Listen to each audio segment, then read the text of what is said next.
feel weird not doing the regular kind of car cam every time I do these little full day meetings. But plan for today, let me actually pull up the macros because I don't necessarily have like a full meal plan. Like that's not the approach I usually do. I'm not sitting here like, okay, first meal, 2 packs of oats, 8 ounces of chicken, this many ounces or whatever. Like that's kind of classic bodybuilder lingo. Because I mean, the older approach with dieting was you just had a coach tell you a meal plan, and then you weren't worried about how many calories of chicken was I eating. You're worried about, okay, I want to make sure I eat 8 ounces with this meal because that's the program.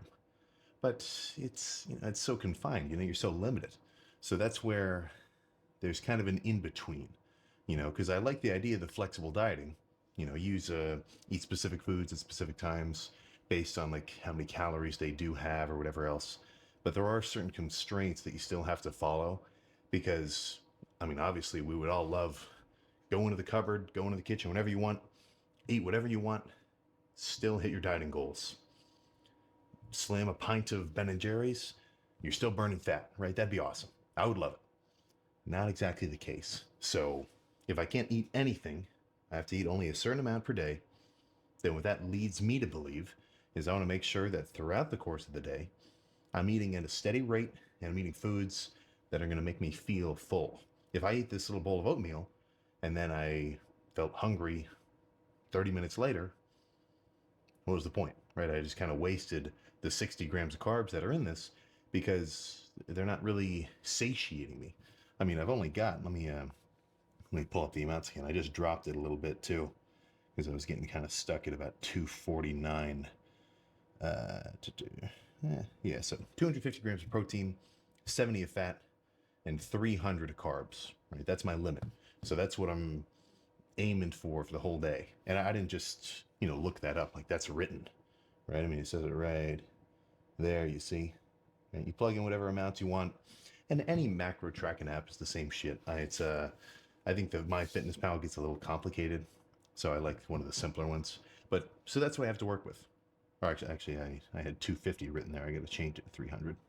But so that's my limit. So I've got from now 11:30 because I did morning cardio, kind of waited a little bit. I usually wait until around noonish to have my first meal. But I've got from now until when I go to bed, probably about 11:30. So that's 12 hours to eat 2,830 calories. So that would mean that per hour, right, I should only eat 1/12 of that, or at least around that rate, because if it was 4 o'clock and I already ate 2,500 calories, I'm screwed. Because sure, I could say, oh, well, I haven't gone over my calorie limit yet, but what am I supposed to do? Eat only 300 calories for the rest of the night and then pop a squat and go to sleep? It's just not going to fucking happen. So that's where, if you're halfway through your time period of the day that you're eating, you shouldn't be more than halfway through all of your calories. I don't mind even being a little bit behind because I'd rather leave more calories towards the end of the day so I can go to bed with a full stomach. It just makes sleeping feel a lot easier. I mean, if you've ever tried to go to bed hungry, no fun. But this is technically I'm already kind of lying. I missed the little like 42 grams of protein shake I had. So technically I'm not, breakfast wasn't only this oatmeal. So far, that one protein shake along with this pack of oatmeal puts me at 72 grams of carbs. Well, I can just show you 72 grams of carbs. I think that's, what is that, 9 grams of fat and then 42 grams of protein. Exactly. So this will be breakfast in a sense. And when I'm dieting down, I'm not going to have 6 meals. I don't want to have just 6 real teensy kind of meals. It just doesn't make as much sense for me. So whatever I eat next in, 2.5-ish hours, that'll be essentially the pre-workout meal. So I might make that one a little more carb heavy and then go work out, come back, eat a bigger meal post-workout, and then probably just have one more before bed. Do kind of a breakfast, lunch, dinner, plus a second lunch kind of situation. So that's the plan. I'm going to slam this. It'll probably take me about 3 seconds. I'll try to enjoy it. And then we can just cut to whatever the next meal ends up being. All right. I think the desk will be kind of a, if it's not broken, don't fix it kind of situation. But meal 2, adding up to about, oh, wait, no. Yeah, 55 grams of carbs from the rice. And it's like a microwavable, Ben's, whatever. The only reason I used one of those that I had sitting in the cupboard was because I ran out of my plain minute rice. That would have probably blended a little bit better here. 8 ounces of turkey breast coming off of a real kind of big Kirkland just turkey breast chunk. Like I think the whole thing's like 5 pounds from Costco. 2 servings of fat-free cheese, adding up to 4 grams of carbs and 18 grams of protein, which, you know, it's a dairy product, so I'm still going to count that as a full 18. But I mean, I want most of my protein coming from real direct protein sources. And the more you kind of have to like filter out and get the whey and whatever else to make this kind of, well, fat-free cheese, it's, you know, those two things are usually contradictory. You do end up kind of losing all sorts of essential amino acids. So I'll still count it, but only because it's like a dairy product. Like when I see protein in, I mean, hell, there's like some protein in this rice. Probably said like 2 grams of protein per serving. I'm not going to count that. And that's, you know, you can count it if you would like, but if my goal is 250 grams of protein for the whole day, I want all those 250 grams, or at least most of them, to be coming from real quality, complete protein sources. And the protein in the rice, I mean, it's not hitting every amino acid array, and that's not something I'm just bro sciencing. You know, look up like a protein quality chart or like amino acid array, whatever, and it's basically a grading scale on like how well you can digest, how many actual like amino acids are present, and what kind of foods do you think are the top end, you know, 90 to 100 grade on that scale, or even like 85 to 100, right? And I think we all know this: chicken, rice, steak, milks, you know, more conventional protein sources. And then, you know, that kind of just leads me into like how I'm sort of changing my approach with the dieting in general, because, you know, it's really like the simpler the better. You know, like I'm not trying to slam as many 0 carb buns and like tortillas as I might have used to, just because, you know, 55 grams of just plain rice is gonna kind of fill me up as much as I would expect. And trying to get around it, at least with a lot of the fat-free buns, if you ever get into that, or the carb-free buns, they they end up making you a little bit bloated and like gassy if you eat too many of them. So it's kind of like too much of a good thing isn't, you know, it's no good anymore. But this will put me at, well, actually, let me pull up my chart. 1,244 calories, and this will be the pre-workout meal. So I won't eat again until post-workout. And that's actually not true, because I had 4 little beef sticks that I had sitting in the cupboard in between the oatmeal meal and this one.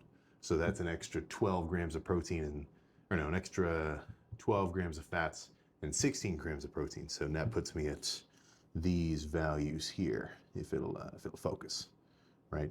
And then every time I'm using this app specifically, I end up just clicking right here and then entering these macro values directly.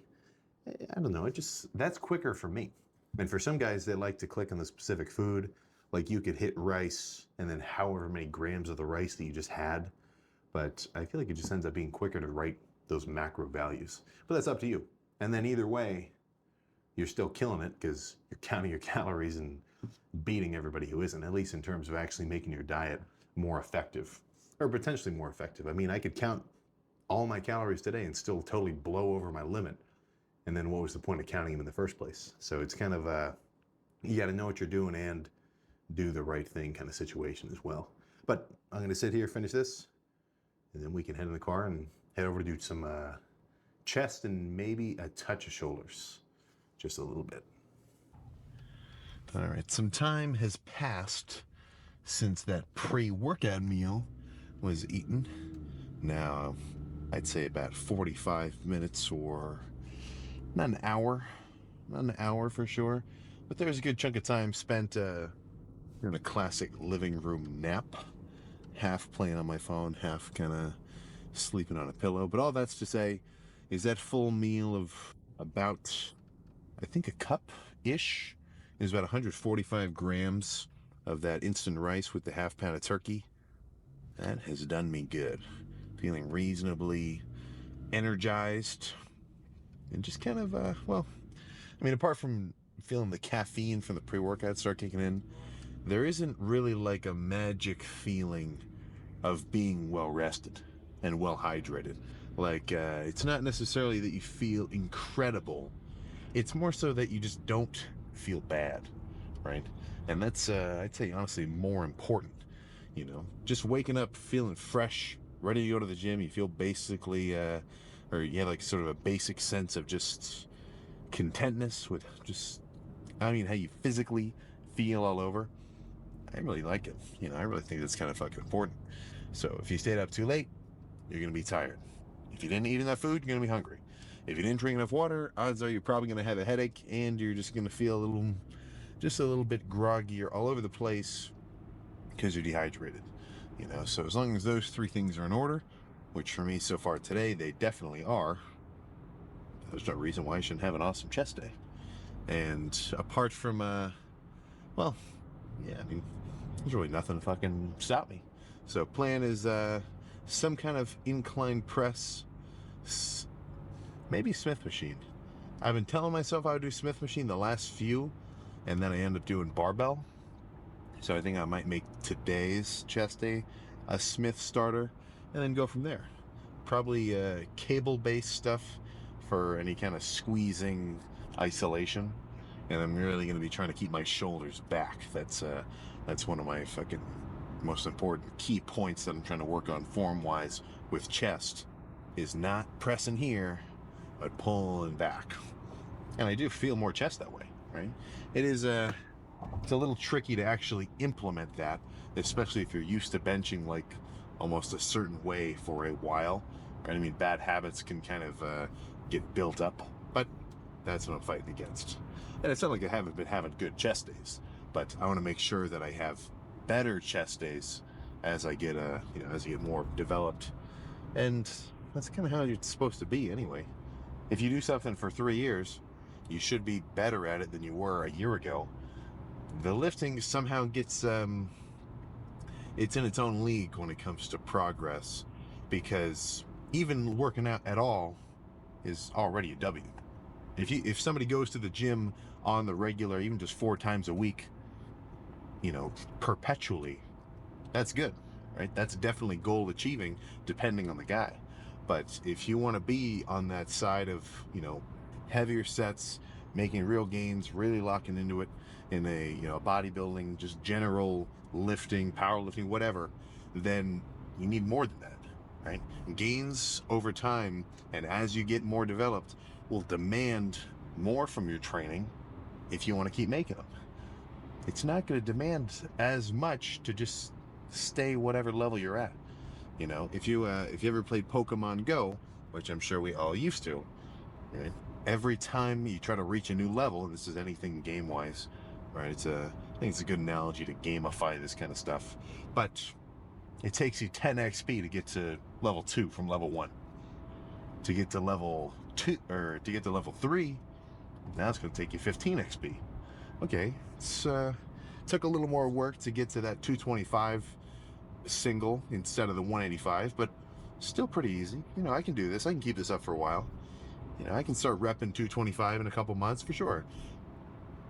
But the more developed you get as a lifter, the more difficult it's going to be to actually stimulate whatever muscle you're hitting from your workouts. Plus, the recovery process has to match so that you can actually keep pushing into new territory, right? So it's kind of a situation where you really can't let your foot off the gas. That's why I like the routine of the bulking up and the dieting down, you know, because it's something to be argued. Like, what is better? Steadily, slowly gaining weight by eating at maintenance, or just barely over maintenance to the point where you gain, you know, muscle slowly over time? I think for the beginner, that's an absolutely perfect approach. There's no need to do a crazy bulk if you've only been working out for 3 months, or to do a crazy cut if you've only been working out for 3 months. So I would say the beginner should hit his protein goals and then work on, just working up. More training, more sets, more experience, learn about macros a little bit, ease into it, get your cardio. All of those basics are going to do you a million times better than trying to do a dirty bulk at, 6 months into working out. But as time progresses and you reach a real weight plateau where, 200 pounds is getting kind of tricky to get heavier, then I do think dedicated weight gaining and then body fat losing phases have a place.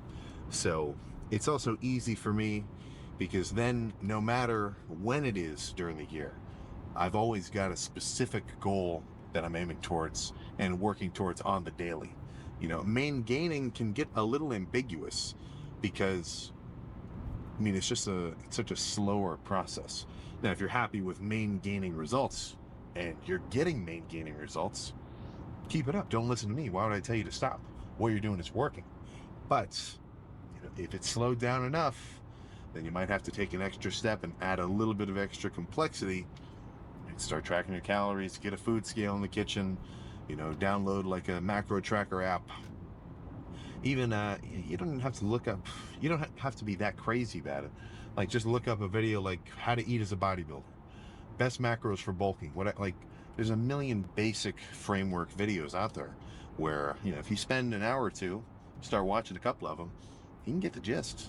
And then if you apply whatever you can learn from those videos to your actual lifting life, see what works, see what doesn't work, see what you can stick to, then that's where the real magic is, right? Everybody can say, like, dude, you just need to eat more food. It's that simple. Or, dude, you're not losing body fat as fast as you wanted. Well, clearly you're eating too much. Like, it's easy to say that, but that's not a tip. That's not a piece of advice. That's sort of like you're just stating a fact at that point, right? That's like somebody crashed their car and you told them, dude, you probably shouldn't have done that. It's like, that could be true, but you're also not really giving any constructive criticism at all, So instead of just saying like, oh, you need to eat more food, it's more so if you can learn about like specific meals and what kind of carbs it is that are, or what kind of foods and meals are easy for you to eat more of, right? Let's say somebody has no problem absolutely destroying like 6 bowls of cream of wheat with blueberries and like brown sugar throughout every fucking day, and like if they got no problem digesting, it feels awesome, then fuck man, that's what that guy's got to do. But that's not something which anyone can tell you. That's kind of something that you have to figure out, which isn't really that's not an awesome piece of advice either, but that kind of is just the nature of the training, because it's very individual. Working out or when it comes to different kind of sports or hobbies, like with golf, or I always think of golf because my brother, it's a good analogy for me to think about, but it's a bit more streamlined, right? Everybody should swing it similarly, follow the same kind of techniques. And with the working out, like the way that you do your sets, that's something which basic tips are going to be good to hear. But the muscle building side of things, when it comes to what kind of foods you eat and how you have to balance working at your diet with your regular life, that's all you, man. You're the only one who knows how to adjust that, and you're the only one who's going to be able to make yourself stick to it. As much as we see some videos where guys are like, all right, we're doing this transformation with my client, we're going to make it a 3-month thing, and like the coach is like forcing the guy and like constantly calling him and checking in. Unless you're doing something like that, nobody's holding you accountable to this kind of stuff. So it really is just putting your guts out on the table. Like, I want to do this. I'm sticking to it so I can do this. And here's my last 1 month of progress proving that I'm on track to doing what I want to do. And that part is probably the most important. Because if you look back at your last month and it's not really looking exactly like it's reflecting the things you're saying that you're doing, then something's got to change. And a month is not that that's not that short of a time period, right? In a month, if you're really bulking up, you should see the scale change. If you're really trying to trim down, you should see the scale change. If you're like directly working at progressive overload, maybe a little more power lifter, power builder-ish, then you should see some minor strength gains depending on whatever you're doing. Like 1 month is not negligible. So if you look back at this last month, or like where you were a month ago versus right this exact moment, and let's say you're trying to bulk up, but you're still that same 175, I hate to tell you, right? Don't shoot the messenger here, but obviously you're not bulking. And that's not a criticism. It's simply something where you've got to look at that objectively and say, okay, I got to change something up here. But enough generalized talk. Let's just start this chest workout. I know I'm gonna have more to say on the way back. Plus, there's still 2 more meals left, and plus like a little bowl of vitamins. So how about we just jump to that first set of probably incline Smith machine, potentially incline barbell. I guess we'll just find out. I'm warm. I've finished my cable warm up, which really just consists of doing some single arm pushdowns, some rows, some rotator cuff rotations, and then some bent over single arm cable chest press. And no crazy weight, like not real working sets, but I kind of go through that circuit a couple times, or actually maybe like 8 times, just like 5 reps each or 3 reps each or something, gradually increasing weight, because I want to make sure everything feels good. If I don't warm up my shoulders with like a little bit of front raises and rotator cuff stuff, and even some back sort of rowing movements, all this pressure, it's not going straight into my pecs. A lot of it's being like translated as internal force into my fucking shoulders, right? Into my rotator cuffs specifically. I mean, talking bones here, cartilage, things you wouldn't want to mess up. So having a longer, extensive warm up for chest has done me, well, the good that has done me comes in the lack of negatives, right? I can't remember last time I had a bum shoulder because I had like a crunchy rep. And I think that warm up has a lot to do with it. But then I came over here, 1 plate, 2 plate, 1 rep at 3 plates, and I could probably go a little bit heavier, but this will be a very comfortable working weight where, I mean, I could see maybe 15. I don't know. It's going to be slower. Last chest day I started with incline barbell, and I was doing a real regular kind of brutish working set. This is going to be a bit slower, more controlled negative, very mindful reps, as it were. So even though physically I could maybe get 15 reps if I were busting them out, doing them slower will make them more difficult, more tedious. Or not tedious, more strenuous. So I'll get less reps, but each rep will be, I don't want to purely say a higher quality, but more damaging, right? I mean, sure, you could curl a 30-pound dumbbell 40 times, or you do it 10 times really slow with a really hard squeeze.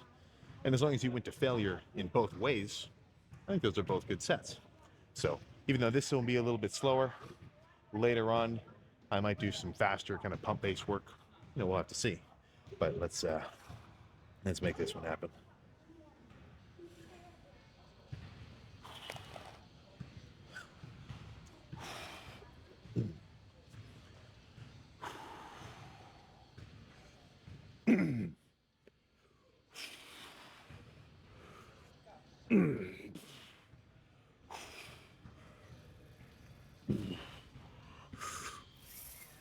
Yeah.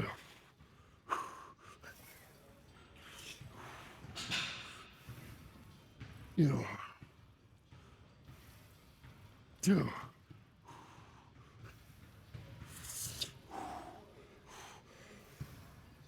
Yeah. Yeah. Yeah. Yeah.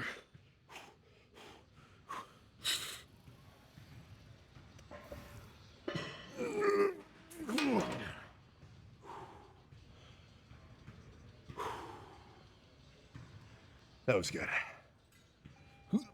1 more minimum. Actually, let's just raise this right now. So I've got no need to remove all the plates. I can just flatten this thing out and do a quick little deadlift.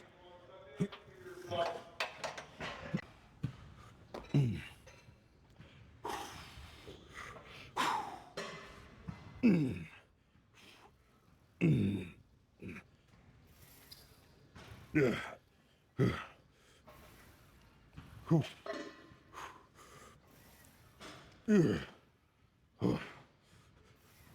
Yeah.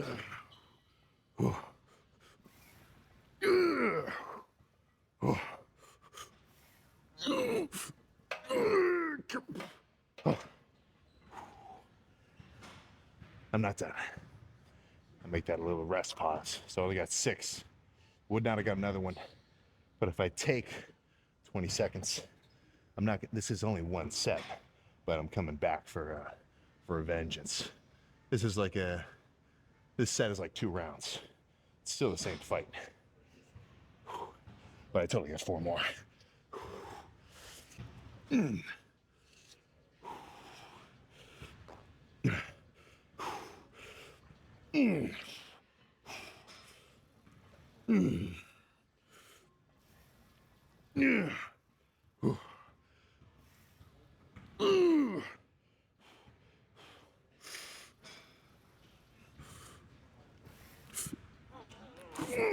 Okay. I guess not. That was good though.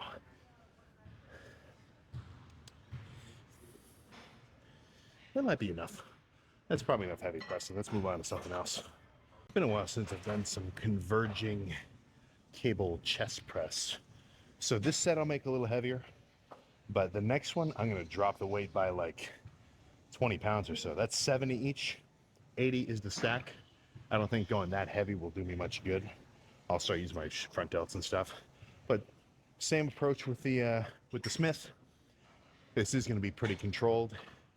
And before I actually start, this is like my little, not even a mental cue, a physical cue. Suck my shoulder blades back together. So I got no choice but to have my shoulders in a more chest biased position. Because this, compared to this, is a drastic lack of stretch in the chest and increase in front delt utilization. Like I was saying in the car, I'm trying to put a lot of emphasis on that. But this will be a good heavy one.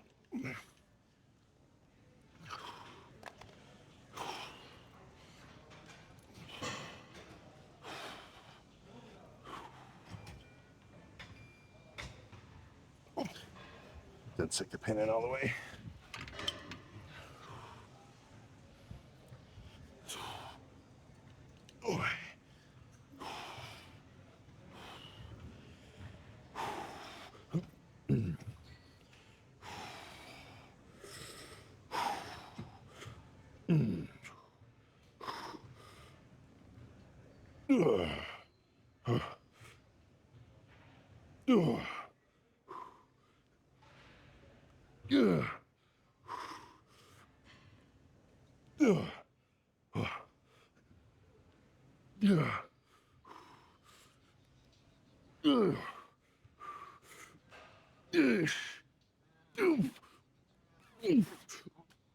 Okay. Oh. That was good, but that was too heavy. Let's drop it to a 50 and do a, well, actually just the same shit.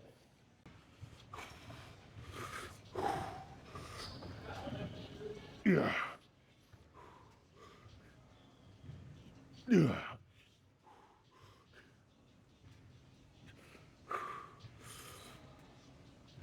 Oh. Yeah.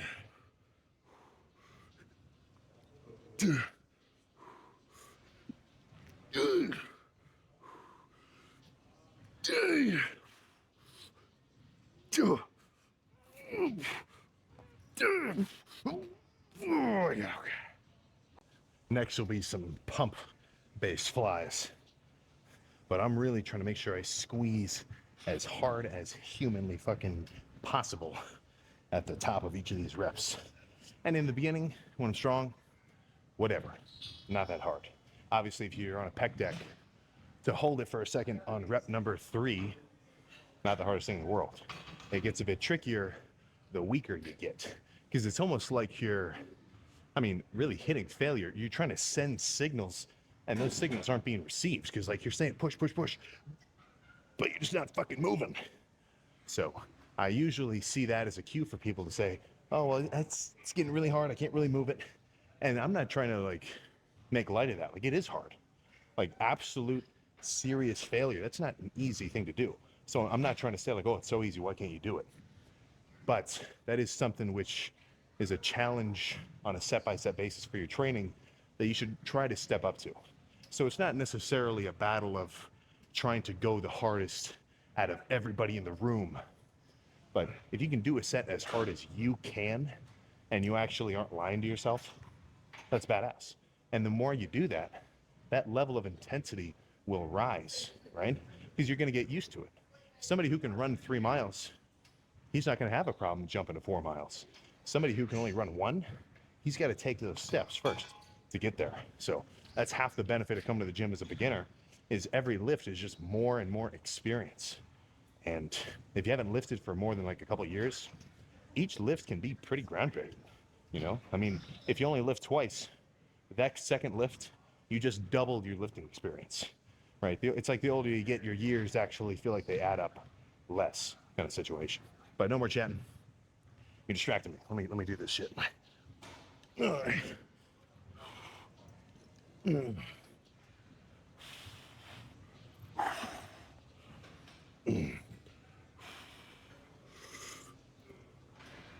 Yeah.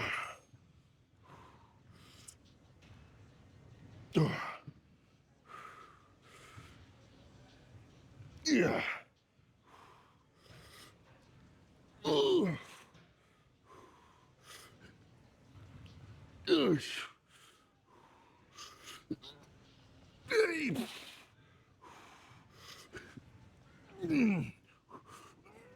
Okay. All right, so here's my finisher plan. Regular pec deck, followed by decline flies with the cables. So this is heavy, burnout, get some blood in the area, whatever. I really want to make that the hard part of the set. This is the pre-exhauster. Like, I want it to be good reps, but failure is really going to happen over here with a deep, well, I guess a deep squeeze, or no, what am I saying? Deep stretch and a crazy squeeze. Like I'm doing a fucking Kevin Levrone, most muscular right there at the bottom of every rep. But let's do a heavy set here, or a heavy pre-exhaust. Squeeze the shit out of it and then go pose down, which I'm getting excited for. If I can go back to, yeah, the thin gray line.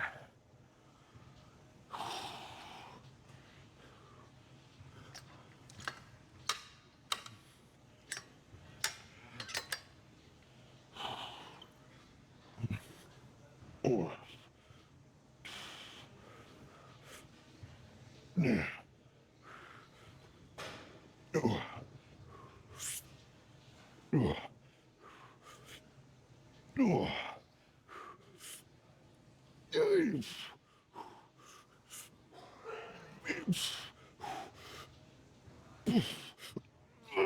Okay.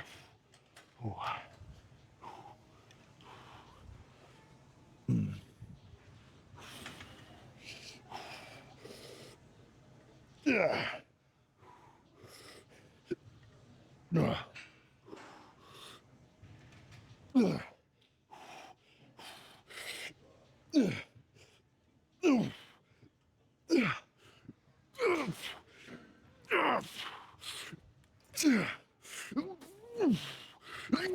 Okay. Ooh. All right. Let's find some of your space. Guess I ended up actually lying about having some shoulders during this chest workout, but that is okay. Frankly, I need to get out of a shoulder zone. They're freaking too big. And I don't mean too big like in the scheme of infinity, but relative to my arms and my chest, they're too big in proportion. So that's what I mean. Too big, honestly, that thought process shouldn't even go through my mind. But too big relatively, that's something to consider. A lot of people have overdeveloped, let's just say, upper portions of their body, and their lower portion doesn't exactly match, right? That's exactly what I'm talking about, that proportionality, something that maybe they need to take action and start to adjust. But those people know who they are. And I know that's not you. You do crazy ass sets of leg press and squat on the fucking regular. But let's run through some little chest poses here. Oh, Stomach vein inbound. That gets me excited. But let's hit a couple.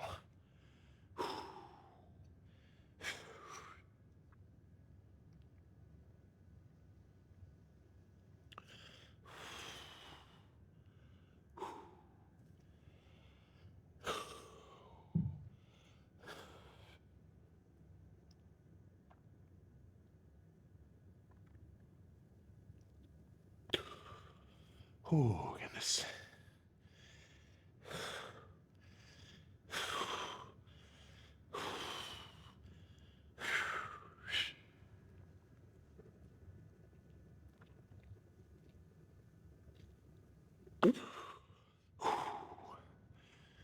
Oh my goodness.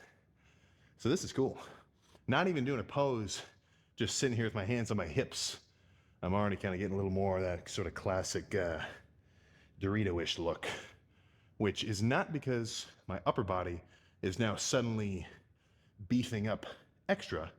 It's more so my stomach and my midsection itself is actually getting thinner, right? I mean, it's a classic look at your abs and squeeze this level of fat here, which of course, once that gets away, you'll start to see more like abdominal separation.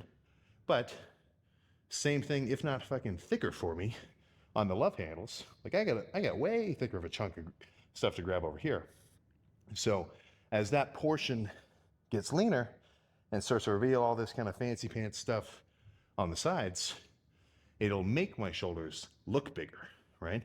And my lat spread look wider. It really is a proportionality battle. I mean, that's why if you tune into any of the real bodybuilding, Keone, dude, these guys are lighter than me, but they look like, well, not even look like, they are insanely developed beefcake open bodybuilders because of their proportionality. They're closing down.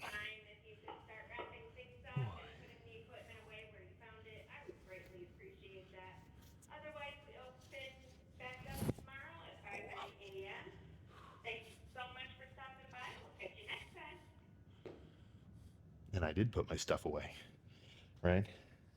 Apart from the occasional plate on a leg press, you gotta unrack your stuff, man. I mean, I've seen 2.5 plates left on a squat rack. Oh, you guys are nuts. But not you, of course. I mean people who leave that shit out. But let's get in the car, head back home and eat something. All right, some substantial time has passed. And it feels much later than it should right now. I thought daylight savings times was done. I thought that was kind of over with, but whatever. So post-workout meal, kind of let's just say an egg-heavy fried rice. So when I microwave that one sort of big pack of like the Uncle Ben's, it's not just one serving. That was like a big one. It's got 3.5 servings, right? So I just had a little Tupperware, almost a little bit of a meal prep in a way, which is kind of what I'm getting into. The more deep I get into a dieting phase, the more I have to actually kind of sort of refine the process to the point where I'm bulking up now. I mean, I'll have a huge Tupperware just full of white rice ready. So whenever I, want to do a chicken or steak or eggs, I can just throw the rice in from the fridge, already cooked. But this one in particular, I already wrote down all the macros before I tracked them. 30 grams of fat. So 20 of those are from 4 egg yolks. So that's 4 whole eggs, 10 egg whites, which usually I'd recommend just get get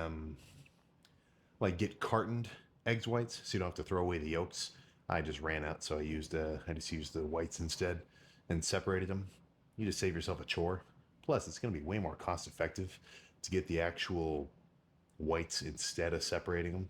And you're not wasting the yolks too. The other 10 is coming from 5 grams of fat from the rice because it's flavored. It kind of has some extra oils added to it. Another reason why I usually like just a big red box of the plain minute rice. A little more simple, just straight carbs, nothing else. And then 5 is from the olive oil cooked in the pan, right? You can't let any of this shit fucking slide. 5 grams of olive oil here and there every time you're cooking something. Let's say you make a steak, you really get the pan kind of greased up. That could be 300 calories that you just went completely unaccounted for. And then suddenly you're telling yourself, dude, I'm tracking all my shit. Like I'm at 2,500. Like you could do everything. Track your calories, weigh shit on the scale, eat in certain times of the day. But if you're not like completely anal about every calorie, you can kind of screw yourself. And I'm not saying you have to do that, like in general. But if you want steady fat loss results, if you want steady weight gain results, then you do have to fucking make sure every calorie is accounted for. Right? If you've ever run into the accounting department at some kind of fucking business, yeah, I'd imagine they don't want any fucking cent being just, let slip away, right? They got to find where all this stuff is going, or else this whole system isn't going to really work. But sauce wise was about 3 servings of kind of like sesame teriyaki ish Sweet Baby Ray's, no sugar, no sugar added. So that does not mean 0 calorie, right? Every 17 grams of that sauce, that kind of flavoring, that's 2 grams of carbs. So a little bit less noticeable than the fats, but I put that on the scale, added the amount that I wanted, put it back on the scale, right? Saw the difference, and then that tells me, okay, this has an extra 10 grams of carbs. So this whole thing adds up to 60 grams of protein, 65 grams of carbs, and then 30 grams of fats. And then this is just a liter of water with a 0 sugar kind of electrolyte packet. So this whole thing is a post-workout meal, adds up to 770 calories, right? Now remember, my goal for the day, actually let me go back, I kind of forget, is about 2,700. So if I'm only eating 4 times, then this is actually a big meal. Technically, it's too big, right? 770 times 4, that's not 2,630, right? That's like 3,000 something. So this is one of the benefits of saving some meals and some calories for later in the day, because I'm going to have no problem going to bed and staying under my calorie limit, because I get this meal and then another pretty decently sized chunk in like 2 hours. So I can go to bed with a full stomach, but still hit, or I guess didn't go over what my calorie goal was, which is really half of it. I mean, anytime, and this is kind of like the prerequisite for this situation is you do already have to be tracking your calories. But if you are, and if you're that kind of guy, if you've been doing that for a little while, then do not underestimate the power of hunger when you're getting ready to go to bed. Because if let's say it's 8 o'clock, I kind of went crazy today. Like maybe I stopped at the vending machine. Maybe I was like, screw it, I'm going to get some McDonald's on the way home. It'll count. And I can count that in my macros. Like it's not going to throw off my fat loss goals. But 8 o'clock at night, and I already hit my limit. I'm already at 2,700 calories. I got to make it until I go to sleep without eating anything else if I wanted to stick to my goal and I didn't want to go over. And that's where I think most, or at least the most problematic situations are going to rise. Because if it's 9 o'clock, if it's 10 o'clock, you're staying up kind of late, let's say it's 1 o'clock before you really go to bed, really, you're going to expect me to believe that you're going to go 5 hours without eating anything? It's kind of a little mental toughness kind of situation. But it's not something you have to do. So that's where having a more even and like planned calorie intake schedule for the whole day can make it a lot easier on yourself. Because, I mean, when it comes to the dieting, it's so classic to think about it like you're fucking torturing yourself. It's like, regular convention would say, if you're a bodybuilder dieting, chicken, rice, broccoli, 8 times a day, or 3 times a day, or whatever else times a day, nothing else. And that already throws people off, like just, kind of non-initiated lifters. Plus, now, when we think of fat loss or like dieting down or limiting your calorie restrictions, that doesn't come off as like, okay, I have a specific goal and this is what I have to do to achieve it. It really comes off as like, oh, you're not eating even though you're hungry? You're starving yourself? What are you doing? And I'm not saying for lifters, we get it. We understand the point of a bulking diet and a fat loss kind of diet. But, to the general public, that's not what they see. They see, oh, dude, you're fucking torturing yourself by not, just eat, bro. What are you doing, man? Just eat. And then the guy is, well, let's just say out of shape, right? So it's it's sort of a situation where you have certain thresholds that you want to hit, right? If you're bulking up, you have to eat this much at least, and that number is going to differ. It's going to be different for everybody. But if you're not gaining weight, then it sucks to say, but it really is as simple as you're probably not eating enough food. Now, how you go about that could be very complicated. You know, add a little bit here, maybe try to add a meal, maybe have a real thick spread of like cream cheese with salami on a bagel for breakfast. You know, go from like a 300 calorie, piece of toast to like 1,000 calorie little like protein blasted whatever. I think there's all sorts of ways to go about it. But dieting wise, you've really got one factor which is going to make or break it. And that's if you're in a calorie deficit.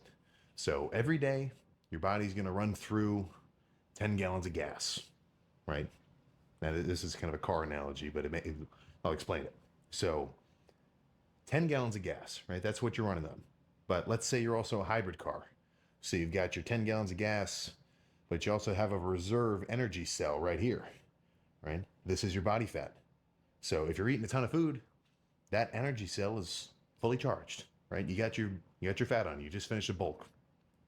So if you want to start eating into that, then you're going to run through your gas first, right? That's all the food that you're regularly eating, your primary fuel source.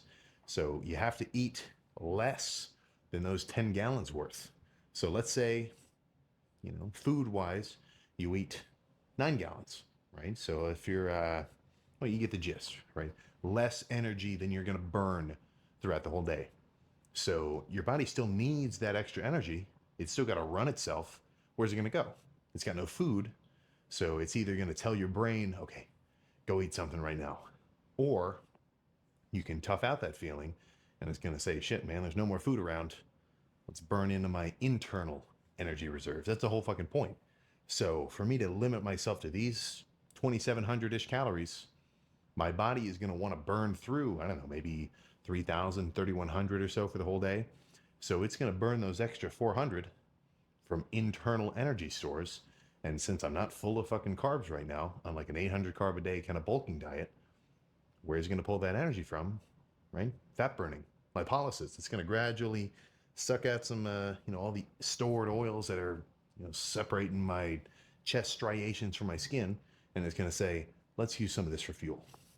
Let's burn off this fuel because we got to burn something and you got to stay alive. So if you can't stay under that limit somehow, then that's really your problem. So anybody that's not losing body fat, typically that's the case. Now, it's not purely diet. Increasing your cardio, increasing your activity level on a day-by-day basis of the same shit too, it's kind of going to work in reverse, right? If I want a bigger calorie deficit, I can either eat less food or be more active, right? So this is let's say this is my maintenance calories. Like if I eat this much, I will be, no. This is how much energy I burn per day, right? Let's say the table is 0. This much is being burned every day. If I eat this much, nothing's going to happen, right? Everything's going to be fine. I'm just going to stay the same fucking weight. If you're main gaining, you may gain weight, muscle wise very slowly, which is totally legit if you are doing that. But if you're trying to get leaner and you're eating as much food as you are burning, or potentially more food than you're burning, then you're kind of screwing yourself. So that's where breaking it down size by size into understanding like, okay, I don't need to just purely eat salads and, drink lemon juice and onions and apple cider vinegar. That's probably BS. What's the real answer to this fucking problem? And frankly, I think the counting your macros trick is 90% of it. Now now I'm just talking. I'll eat this after.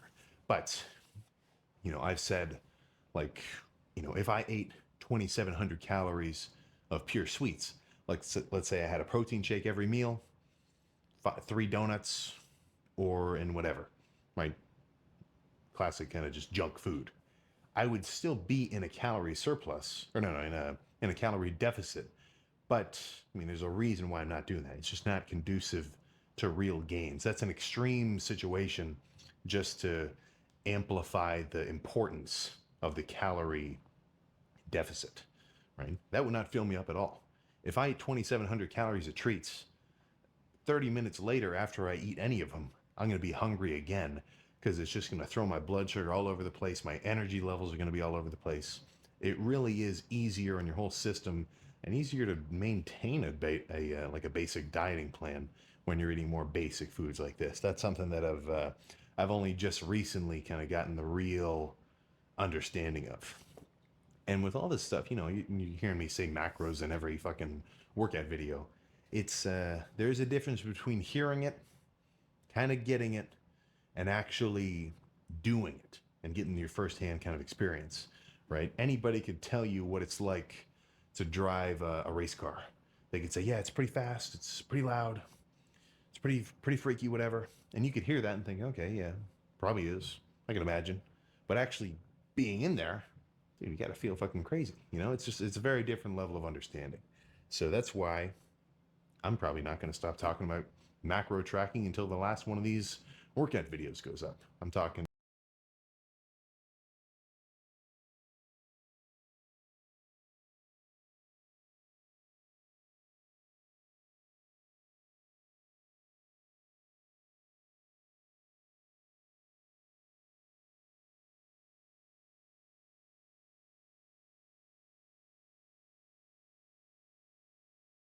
You gotta watch the Neil deGrasse Tyson response to Terrence Howard.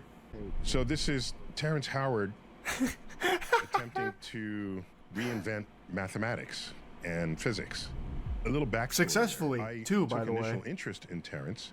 Let's see what the comments are saying now. Because when this initially came out, all the comments were like, man, Terrence Howard is a fucking genius. Man, Terrence Howard really gets it. I didn't realize he was so intelligent. Meanwhile, he's actually just talking about gobbledygook. 1 times 1 equals 2. I've reinvented sacred geometry with a hydrogen proton, selling drones to Uganda based on the hydrogen proton geometry, which the drones don't exist. Okay. Now the comments have flipped. They turned on him. I still remember the day, well, actually the 3 or 4 days after this episode came out, people were like, man, Terrence Howard is so fucking smart. Look at what he said and look at what he did. And all the comments were on his side and shit about like, damn, so deep. I knew we couldn't trust math. But Charlie, he invented virtual reality. Check out his patent. Oh, I know. Not only did he invent virtual reality, he invented the very fucking dimension in which we inhabit while he was still in his mother's womb. Did you know he has memories from the womb? I know. He's just built so different. Would you debate Terrence Howard on his math? Sure. I feel like anyone would be more than willing to. But I also feel like if someone's going to debate Terrence Howard, it shouldn't be me. Because that would immediately bring Terrence Howard, that was supposed to be the guy reinventing math, down to the level of just a fucking goober streamer content creator. That's who I'll debate. That guy. I'll display my math prowess against that guy. No, not actual mathematicians, please, God, no. But I'd be more than willing to. It is completely indefensible with 1 times 1 equals 2. The only way he gets away with that is by spamming buzzwords that actual Neanderthals think mean something. No matter what you do, no matter what you say, no matter what, you can never show that 1 times 1 equals 2. But you can always show that 1 times 1 equals 1. It's the easiest demonstration ever. And the only way Terrence Howard weasels his way out of it every time is just with nonsense quantum buzzwords. If you debated him, you should just out-buzzword him. Oh, I'd be dropping so many buzzwords on him just to, like, throw him in, like, some kind of fucking stun lock. Mr. Howard, please stop bloviating. It's like you haven't even considered the Bose-Einstein paradox. As, of course, you know this is elementary. And he'd be like, Bose-Einstein? Higgs boson? Action Bronson believes in Terrence Howard. Oh my god. Wait, is it a joke? What in the actual fuck? First of all, I understand it though. I kind of understand it. I understand. I mean, it made sense.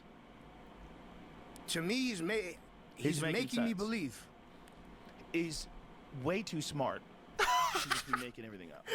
Like, there's no way he just make this fucking genius.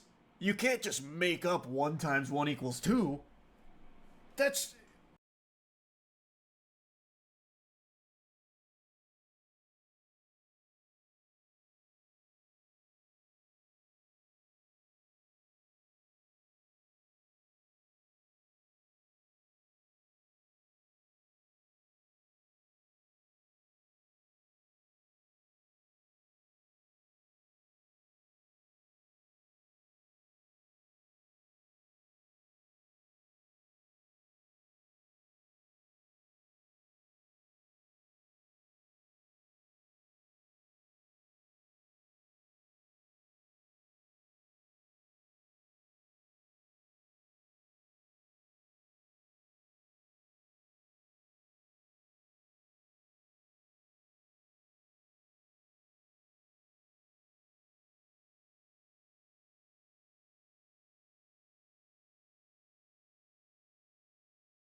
That you can't do it. That's inconceivable. He's a lunatic. Like I've You heard can't people just say, lie. You can't he's just come up lunatic, on that. You He's can't making just. things. I'm like, I don't think that's correct. He knows too much. So is I like how Joe Rogan immediately believes that Terrence Howard remembers being in his mother's womb and waving at his hand. He named his hand in his mom's womb before he had any concept of words or anything. In pitch darkness, he named his fucking hand and called it his friend in his mom's womb. He knows so much. Terrence Howard has to sit down with someone who's an academic, someone who's got a PhD, Like Joe whatever Rogan or discipline Action they're talking Bronson. about. And they can have a discussion, and you can see what he really knows and just what he can say to me, right? To me, it all makes sense, but I'm a moron. No, you're True, not. super true.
got him, I got him, I got him. Sam!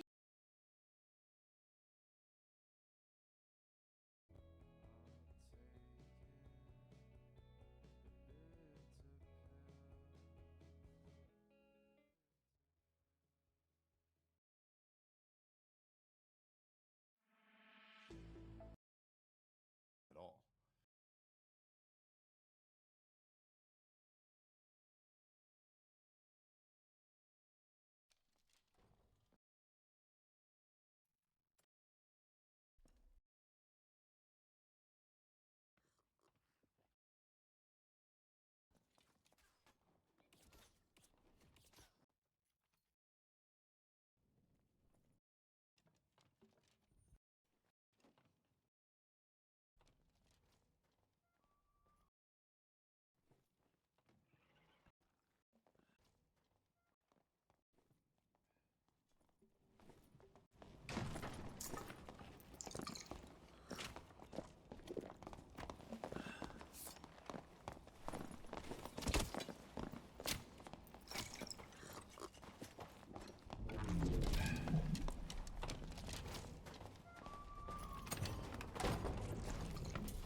Snoop. Somebody pin in the chat, on the road to Uncle Snoop. Oh, shit. Oh. Yeah, it's alright. I ain't gonna lie. Uncle, I ain't gonna lie. Bro, Snoop's so cool. He might just pull back up to the crib with us, chat. And I might. And I think I'm gonna make a gaming YouTube channel too, just for gaming, like only gaming, like it's just straight like playthroughs or just mad shit over there, bro. So I got a lot of shit in my head that I want to play out. You feel me? I got like, I don't want to leak too much, but I got short film shit. You know what I'm saying, that I want to cook up too. You know what I mean? I can't say too much. I got music shit I'm cooking up. Like it's so.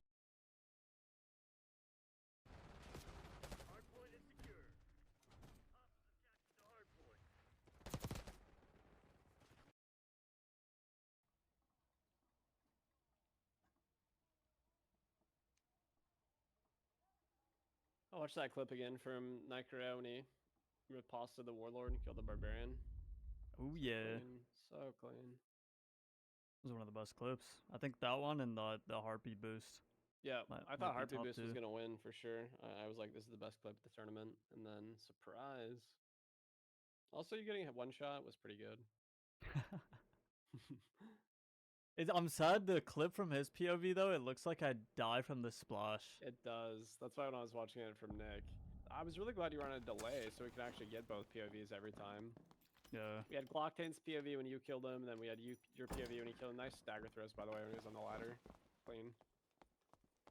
Good predict. Yeah. I ran into him the most out of anyone. I fought him like 7 times or something, and well, actually we killed each other like 7 times or something, but I saw him like 10 plus, I think. I ran into Pete like 5 different times. Killed him once, he killed me once or twice. He was a menace. I only saw him once. I got the jump on him, and he was legit 1 HP, but I was... Like, I'm just so scared of barbs, I thought he was gonna one-tap me, and I just left, and then I didn't see him for the rest of the match. He probably would have one-tapped you, honestly.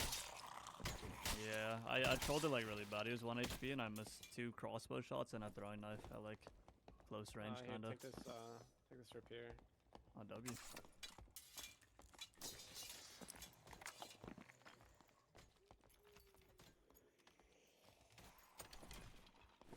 It's actually so cringe. He started getting like DDoS or whatever the last day. I don't even know how that happens. It's also funny when two like high caliber participants have things happen to them. Like he got DDoS and then NBoss got stream sniped by an all unique player when he was in a corner. Oh yeah, I saw that. That guy had like the most freakish crystal sword kit I've ever seen. I didn't even see the kid. I saw the DMs. Yeah, it was insane.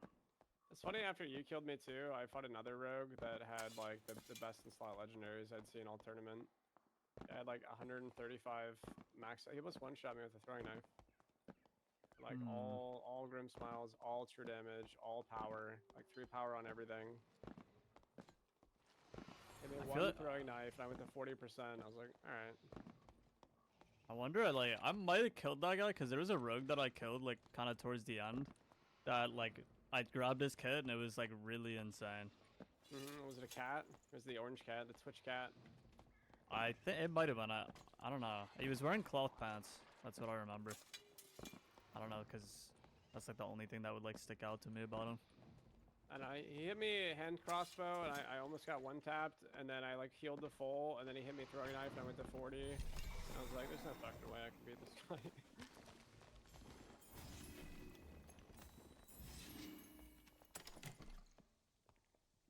The top film.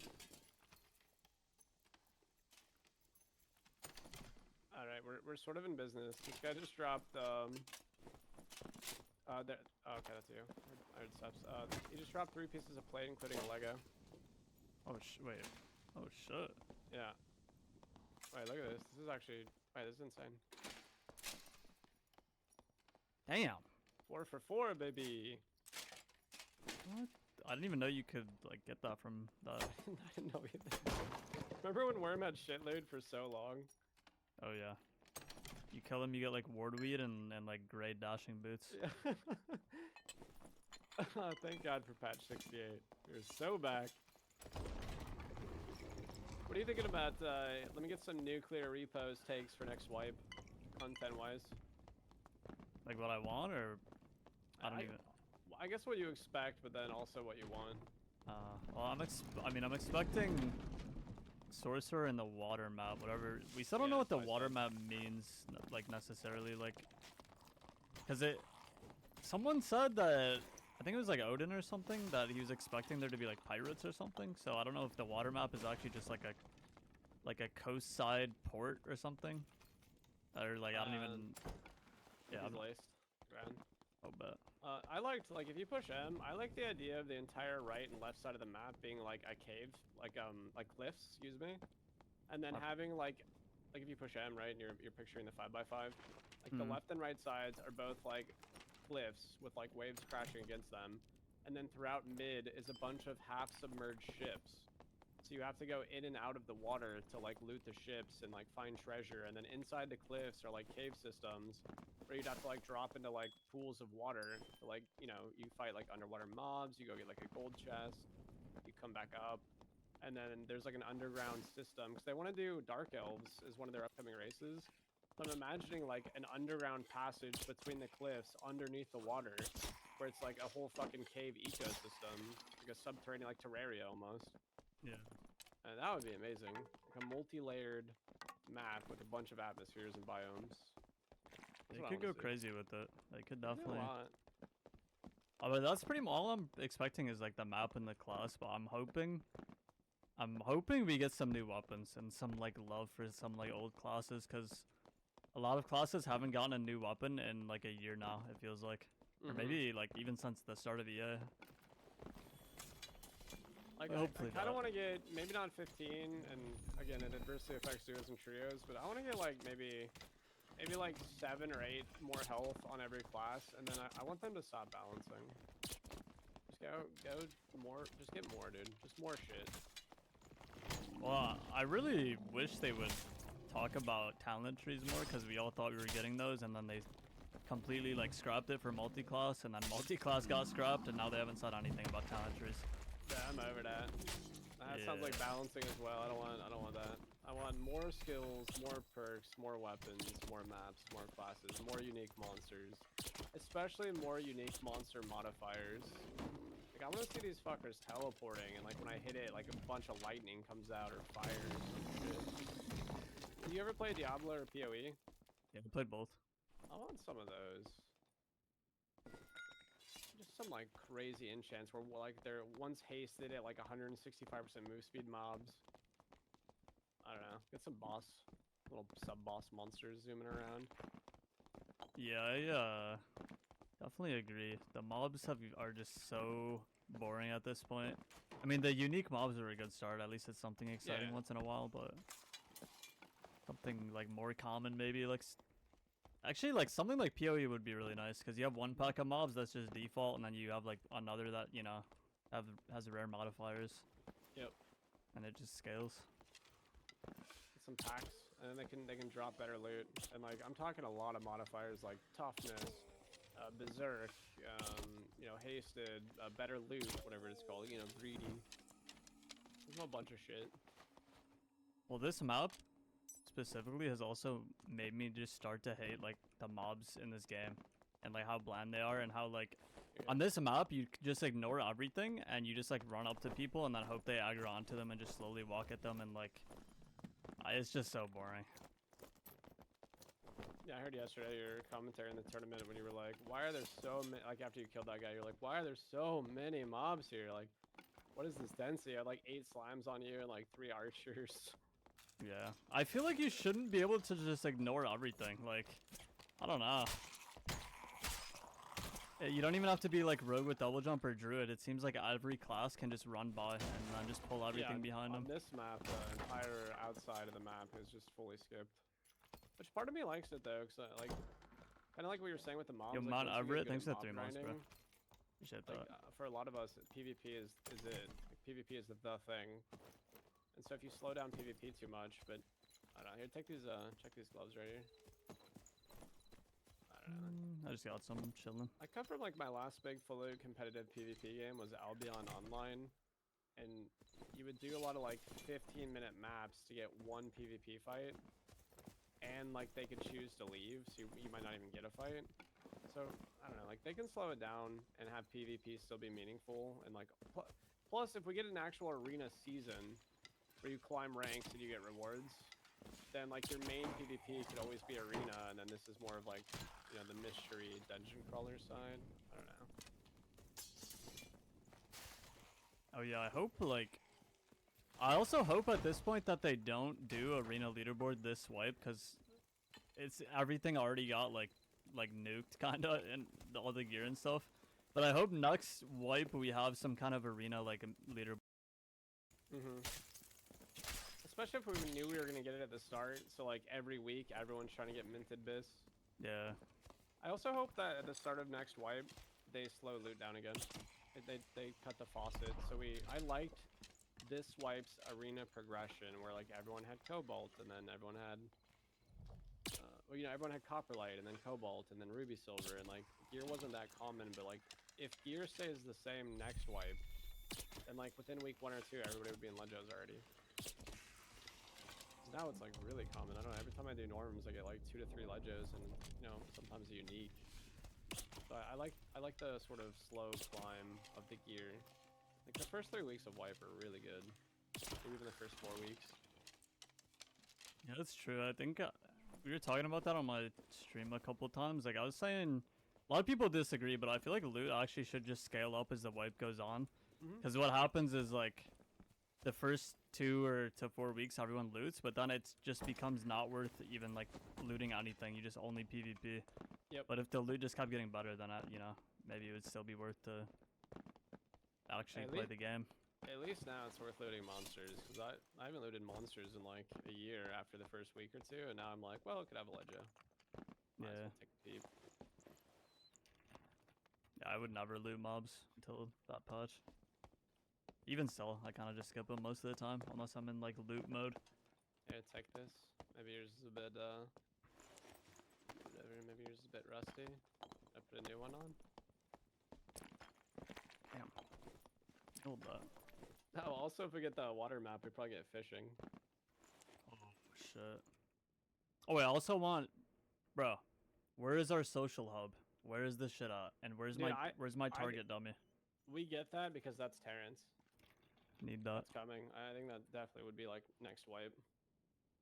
If I had to guess, I would say next wipe social hub, and then the wipe after that guilds with a guild social hub but no wars, and then like 3 wipes from now, like, you know, end of next year, maybe guild wars. Sounds so fun. Dude, like, I hated the pregame lobbies so much because of all like the bullshit, like lobby sniping and like, you know, like everything that came with that. But like now at this point, I kind of miss it because there's just nothing else to like, you know, just see other people and like fuck around. Nowhere to chill. Also, now that HR is like no social allowed, it's way less chill, which is good for the game's health. But I do kind of miss just like chatting and chilling in HR and like teaming up to kill Lich. I saw my stream earlier. I've talked about this a lot, even with Odin. But if we could, did you ever play The Witcher? No. Oh man, did you ever play any game that has like a card game integrated into the game world?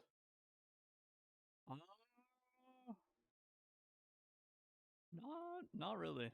Not that I can think of. You ever play TFT? Oh yeah, love TFT. Alright, so we get a TFT-like system inside the tavern social space where you can challenge other players. And the mobs, on rare occasions, drop like your little heroes and your little figurines or whatever, and you kind of like build a deck or like build heroes, or there's like RNG little mechanics involved where you can sell that shit on the marketplace. Like you kill Lich and you get like a little fucking rare Lich figurine, and you can add that to your army. Something like that, dude. I think would add like infinite replayability, and every wipe, it's loot. So every wipe, you lose all your little figurines or all your cards or whatever. You played Terraria, so like, you know what I'm talking about. Like if we have some crazy fucking rare drops, like 0.1% on some shit, people are gonna farm for it. Like, you know they are. And then the market value for that is whatever the market value is. Like, I don't know, dude. You know, if I really liked the Dark and Darker TFT, I might go buy like a Lich figurine on the marketplace for like a skull key. That And would so, be like, just insane. More like weird little shit. I don't know how they would code that, but I make it mean, work. that's not. I mean, it sounds fire, but it also sounds like a lot of work. But I mean, I hope that would be in the it game. definitely sounds like a lot. Get one of the interns on it. Well, something I was thinking of that's like kind of similar, I guess, would be if there was like player-owned housing of some sort, and like you had to like construct shit yourself by like you couldn't just buy the mats on the market. You had to actually go out and like get 50 old cloth and to make like this like bed or whatever you wanted to like deck out your house with, some shit like that. I feel like that'd be so cool. Yeah, I don't even mind if you can buy it on the marketplace because it just gives like. I like the integration of people who aren't that good at the game or who don't want to PvP or dungeon delve or whatever. Like, I like that crafting mats and like weeds and like random shit that I don't want to get, like ore, is worth a bunch of money. Because like That's true. there's people that all they do is just like mine or like go find weeds or like when there's fishing, like they'll just fish all day. And like I don't really want to do any of that shit, but I like buying it. So I like that integration where it's kind of like RuneScape.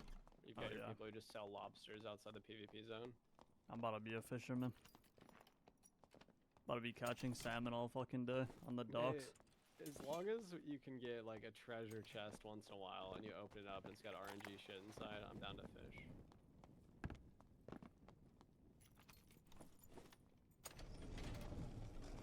We got health boots. What kind of boots you got? Blue turn shoe with fizz down bonus. I keep these. Yeah. I think there's at least one squad with us.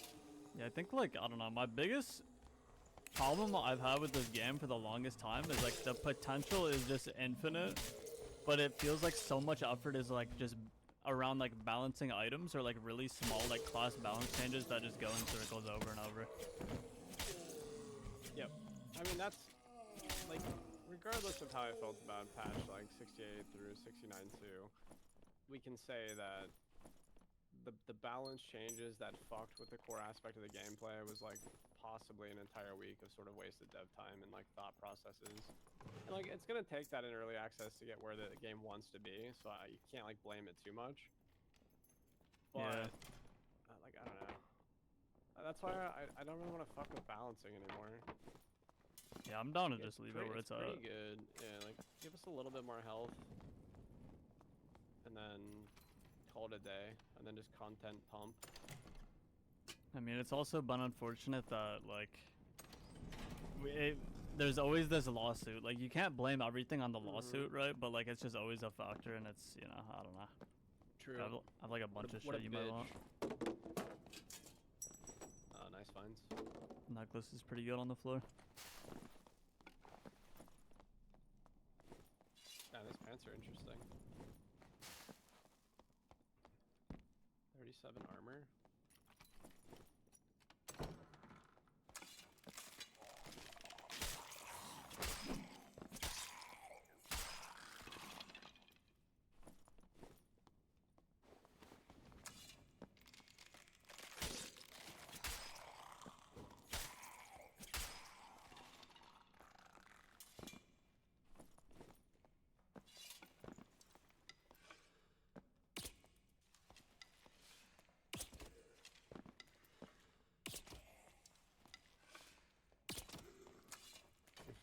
That said, Blockchain might be down for TSF after this. I'm down for whatever. I never played trios, so I can't imagine it would go that great, but maybe with Glock on a Wizzy. Oh, we're chilling. Any domination ahead. I've only died once in like 6 hours, so yeah, we'll see. I'm doing a subathon though, so I might be live like all day. All day, all night. Damn. You're really doing a This is my you're doing a subathon at the same time as Kaisen out. You're chilling, bro. I mean, he'll get banned soon, and then they'll all come over here. Did you watch us sure. chain together? Subathon? Nah. So fucking good. He's always doing a subathon anyway. I can't wait for him to not do one. True. Fuck. Did No, you I've watch never us done chain anything together like that. subathon? Nah. So fucking good. He was actually chained to, I can't remember who he was playing with, another like huge streamer. I think I Show Speed, maybe. Anyway, they went to like a warehouse that was 2 floors, and they like aesthetically made it like chained together, like the whole environment, and then they literally chained themselves together until they beat the game. They slept with the chains on, they like showered with the chains on, fucking everything. It's sick. Yeah, the production quality he has is like Yeah. next level. Also watching him get to hang out with who's that comedian slash actor? The Kevin Hart. yeah. Watching them hang out with Kevin Hart was funny. Yeah, he's had like so many celebrities on his stream. I mean, he's just like, he's like reached a new level of like streamer famousness when you have like John Cena, Kevin Hart, Nicki Minaj, like just everyone.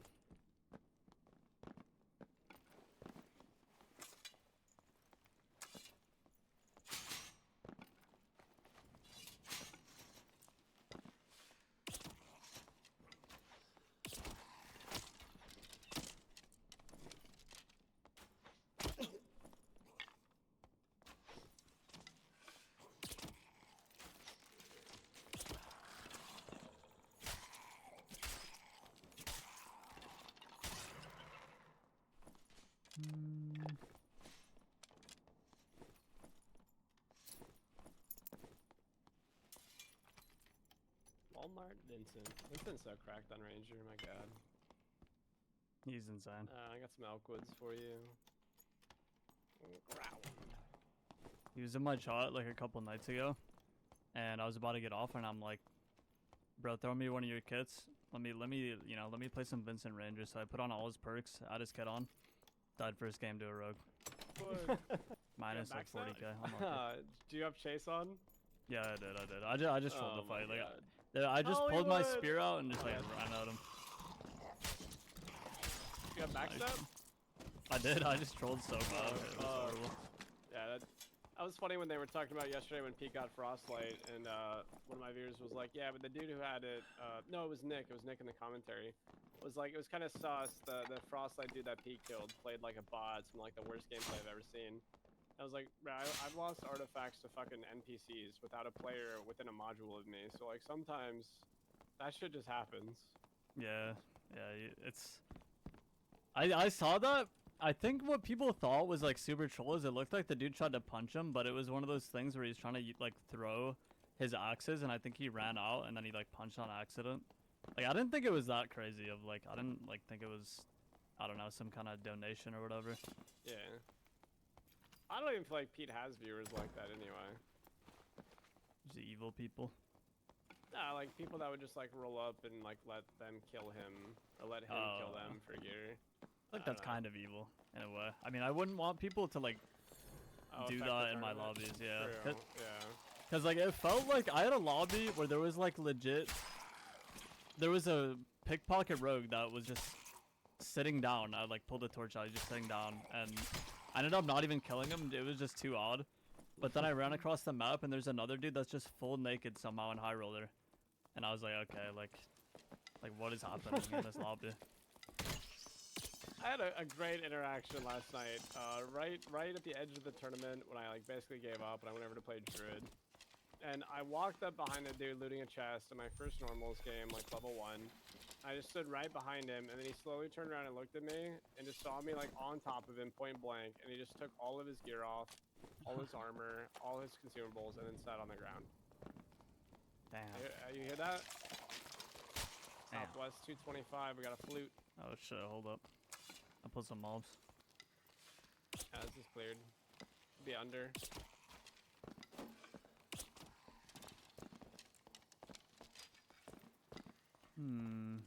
A flute, huh? Pretty low on time though. Might not even be worth the fight. I think they're on this side now. Yeah, this guy's like right in front of me. I think I can just. I'm missing. Fuck. The bard.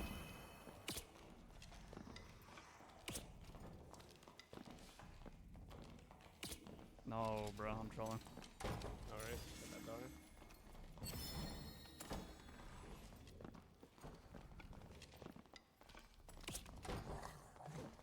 This might be kind of troll.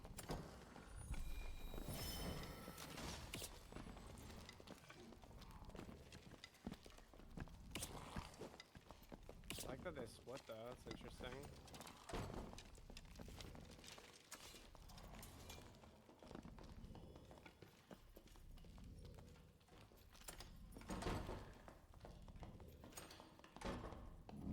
We can cut them off and then they can't go red.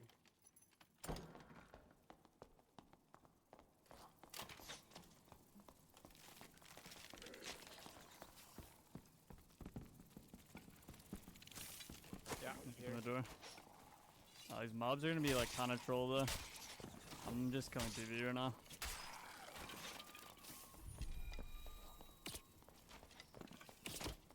The bard. Bro.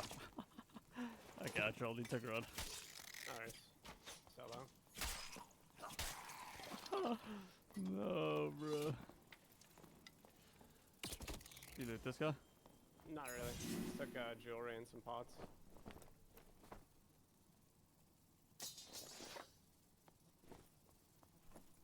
Alright. Nice. A little taste. She's Shanty the Second. What a name. Rest in peace.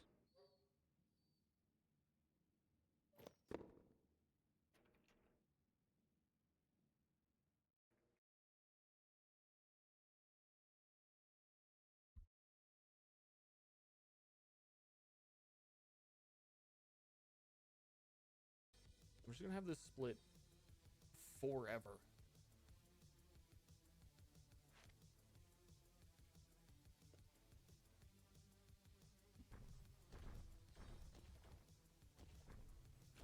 I can only summon one now.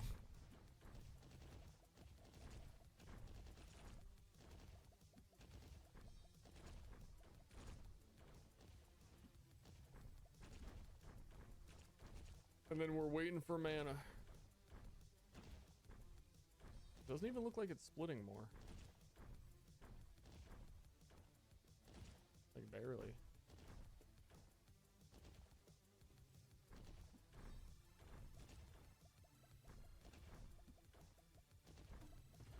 Which is what is making them cost more mana.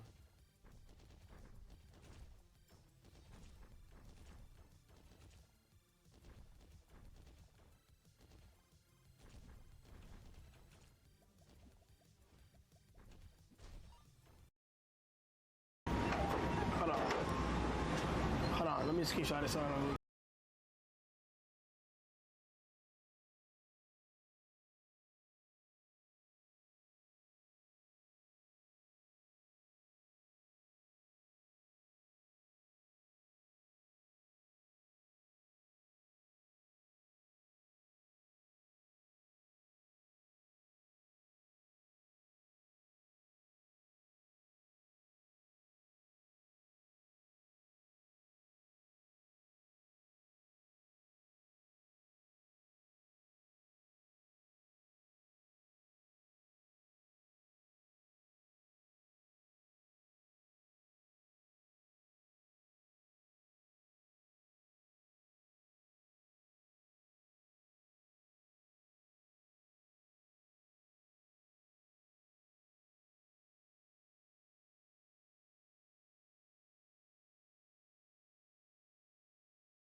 I started building this castle December the 1st, 2018, over 5 years ago now. The first step was digging out the footings by spade, and then collecting the closest stone I could find and laying down the best that I could. When I first started, I thought it was going well until after about 6 weeks, 2 gentlemen turned up, and they was like, "Oh, mate, you're gonna have to take that down." They explained this from the Dry Stone Association of Wales, and they were both dry stone instructors, and if I took down what I've started, they would come back and show me how to do things properly. I guess from there I was able to build more efficiently and put the footings in, build up the stone wall, and yeah, added a central fireplace, added the roof on. Before long we had this cabin. The cabin had like a grass roof, so it just blended naturally into the landscape. What was the hardest part? Most time-consuming part was collecting stone. It probably takes up about 80% of the time altogether, to be honest, over the years. It's been through all weathers, all conditions, just going through weeks and weeks at a time, just doing nothing but collecting stone. When I first started collecting the stone, I was just skimming across the surface. Just keep my eye out collecting the best bits that I could find. But as the years went on, the stone became more and more difficult to find, to the point we had to start digging. Digging for stone was like playing battleships, I guess. It was, you could dig one place and find nothing, dig somewhere else, find one or two, dig the next place, you'd have enough stone to collect for 3, 4, 5 weeks at a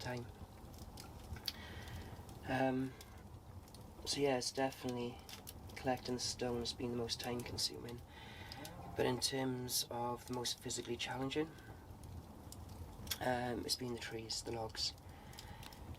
Some of the logs have been 18, 19, 20 foot, and some of them have had to be particularly thick. And with a bag, you kind of, carrying the stone I should say, it's in a bag, so the weight is kind of balanced and close to your body. But with a log, it's all on this one shoulder, and if you bump a tree, it just goes all over the place. In the very first few months, I nearly had an accident just on the cliff down by there. I was coming across by myself, just skirting across the top of the cliff, and I lost my footing, had a big log on my shoulder. I managed to push it off me and get a bit of distance, but it was on a big slope, right at the top of the cliff. So this log now immediately came tumbling towards me. I managed to jump backwards a little bit, right on the edge of the cliff, but at the same time grabbing onto this tree. And the log came down then and hit the tree, and thankfully it didn't fall down the cliff. I still managed to keep it. But that was a pretty close call that day, to be honest. Why did the little cabin turn into a castle? I guess sometimes things happen outside of our control.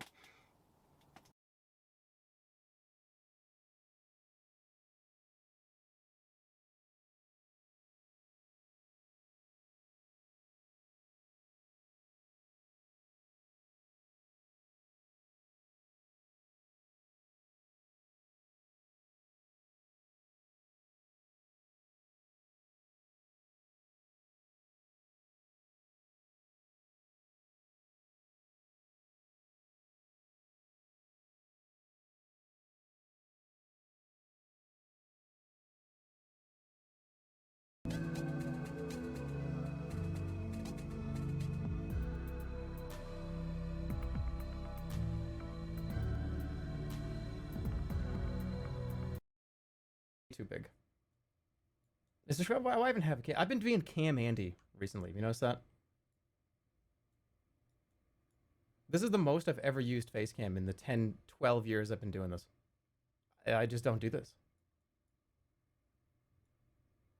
And I never use this. And for some reason, after Elden Ring, it just became, I just got used to turning it on every day. Where's Bloodwash? I wanted to chill. I wanted to chill today, and that's too scary. We'll do that a little bit later. We'll do that like next week. Well, not next week, like later this week. We'll do that later this week.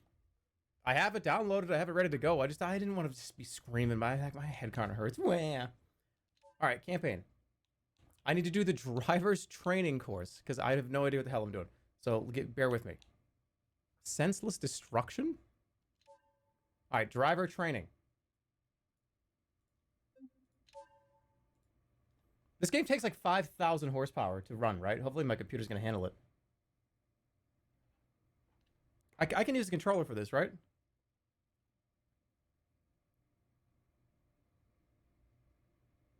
It's all CPU. My CPU's all right. Okay. Accelerating and braking. Welcome to the ETK Driver Experience Center. My name is Mike, and I'll be your instructor for this course. Let's start out nice and easy. All you have to do is accelerate and then stop before you hit the barriers. Make sure you brake when you reach the stop sign. Okay. How do you accelerate?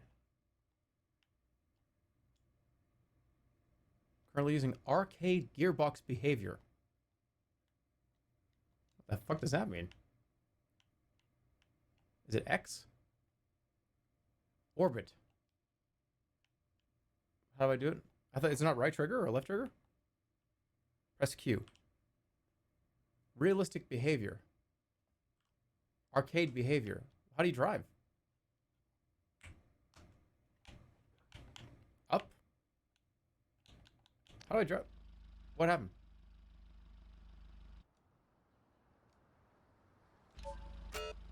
What? All right, so I was paused. All right, so right trigger is accelerate, left trigger is brake. So brake right before I get here.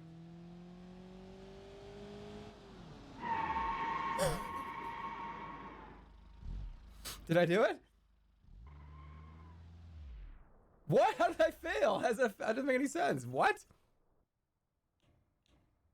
Too slow? I was driving so insanely fast. That was scary how fast I was going.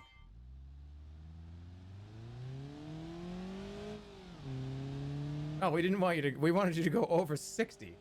So start braking now.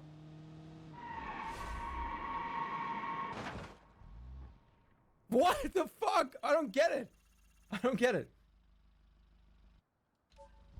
What does it want me to do? Want me to stop at the stop sign?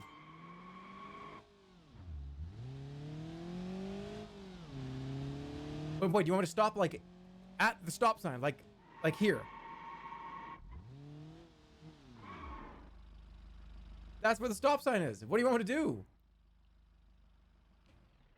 I stopped at the stop sign. Stop before you hit the barriers.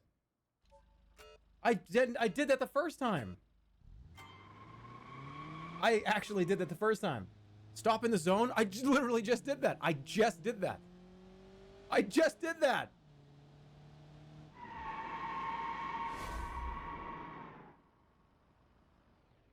I did that already. All right, I get it. I literally just did that. I literally just did it. Yeah, I did. I went and stopped in the middle and it said failure. You're an idiot. This ain't a real fucking driving game. I would be. Give me in a real course and I'll be fine. Okay, in the unlikely event that the road is not straight, you may need to stop accelerating and use your car's steering wheel. Okay, try it here on the roundabout, but watch out for the slippery area. Just drive the car.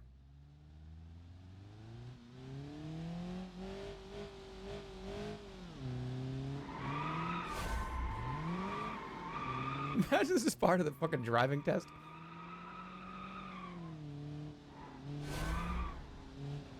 Yeah, we want you to go 60 and then smash on the brakes before you get to the driving zone. Go around this roundabout going 50. All right, cool. You're gonna move the cam so we can see the speedometer. Oh, oops.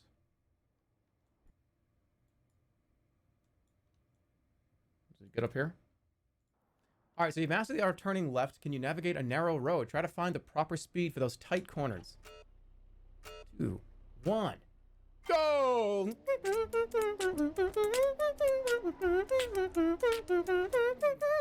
fucking failed that right.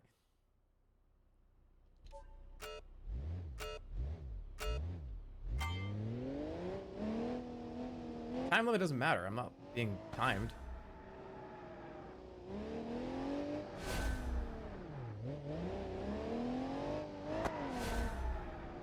Alright, is there a handbrake? In all driving games, I never use the actual brake. I use handbrake only. Anybody else like that? R1? Yeah, I only use the handbrake in video games. I don't think I've ever hit left trigger in a video game when it's a car game. Okay, so handbrake, got it.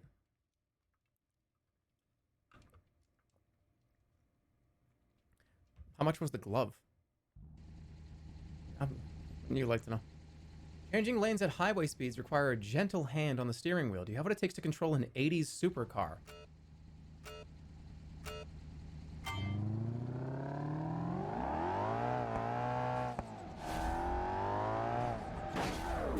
Apparently not.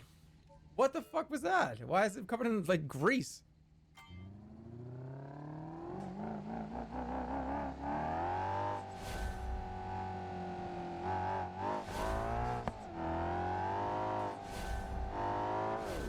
I did it. That was easy. Well done.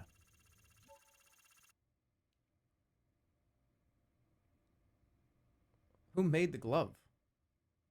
I told you I was gonna just like fucking ruin everybody's childhood. I was gonna say, well, I told you SpongeBob got run over and I found it, but no, that's not what happened. It was created. It was fake. It was a real glove. Shut up. Stick to the speed limits on the signs to guarantee success. Okay.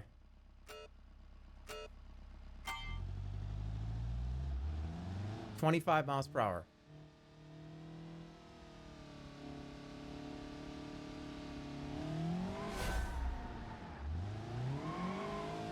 Okay. 25 still? I think so.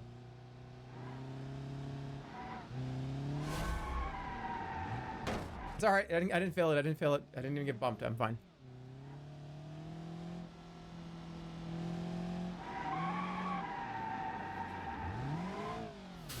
Too realistic. It's too realistic.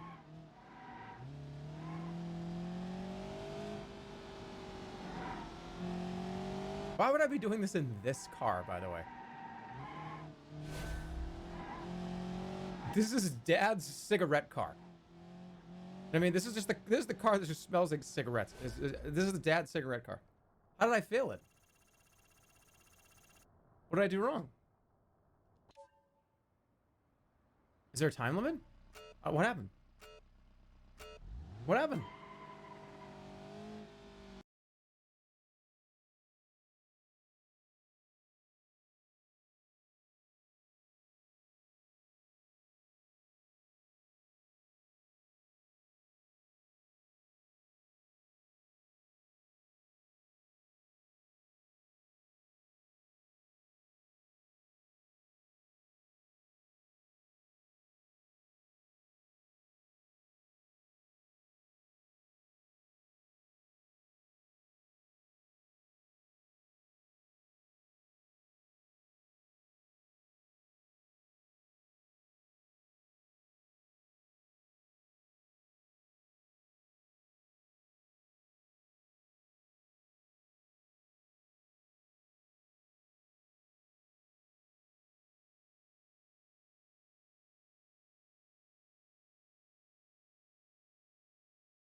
What's good, everybody? It's Demo here. Today we're gonna be playing on a warlock. I haven't touched this class in a bit, but I think it's time to make a little PDR kit with a whole bunch of magical power. The main concept of this build is going to be to use the Ray of Darkness. This is going to be the main skill that we're going to be using. For the most part, we would need only a few perks. One is going to be the Curse of Pain, two, it's going to be Ray of Darkness, three is going to be Flame Work, so we get to walk in and out of danger. This is going to be our most defensive tool and most defensive ability when it comes to fighting other players. So basically, that's gonna it. The Ray of Darkness, though, it's gonna blast. The idea of the build is to have at least a decent amount of magical power of at least 60%. And now keep in mind, the Ray of Darkness does 12 magical damage. To top it off, our magic stuff does additional 9 magical damage. Also, we have I don't really have that much additional magical damage on any rings, but we might as well get. So as of right now, we have 21 magical damage.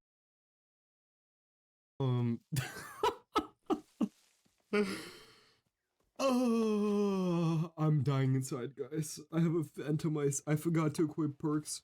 I mean skills. My whole fucking build resolves around having fucking skills, and I forgot to bring skills. I'm dying inside, bro. Well, I mean, fine, listen, we still have BOC. And, our BOC will still slap. Let's go buck someone really quick, you know what I mean? Build remains the same, kinda everything here. Soul Collector, Demon Armor, Direct Reflection. So yeah, I think we still can hold a punch. Shouldn't be that much big of a deal. Alright, usually we have a player spawn here in this area. Oh, wait a second, we actually do. Let's go box this guy real quick. Nice, homie has a crystal sword. I wonder if he could tank more than one hit. He actually can, yeah. Homie is a tank. He used the second win. W, bro. We need one more. GG's, brother. Wow, dude.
I'm genuinely fucking shocked that I don't have a fucking bro skills.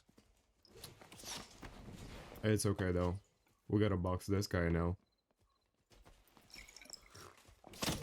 He does possess a lot of stress, I'm gonna be honest with you. You're gonna hit him once, he's gonna regret his life decisions. I just heard him fucking yell in the mic, like, oh, or something like this. And he doesn't heal either, bro. That's the beauty of this build. You hit someone once, that's it. They'll not appreciate that. They'll not appreciate the outcome, bro. Freak. Homie is gone. I'm gonna strip this homie really fast. I'm chasing him right after. Okay. He got a troll pelt. I mean, troll pelt. Surely troll pelt. Wolf pelt. We got a little bit of cheese. W rubber band. I usually like to clear out areas when I spawn out, but it's okay. We're just gonna try go double key, see if we can catch up someone. I wonder what the homeboy is at though. Kinda curious, bro. Kinda curious. I wonder if he's gone. Homie probably dipped the fuck out. Let's see what he's up to. I know way, bro. Okay, I think the door is broken. That's probably where he went. I could be wrong though, but I think that's where I'm gonna find the homeboy. Might as well kill some mobs to get my souls, because the idea is to have 160% magical damage bonus. The boy is right here at the end of the room, we gotta clutch him. I wonder though if he'd be interested to fight me, or he's just gonna range gameplay the whole time.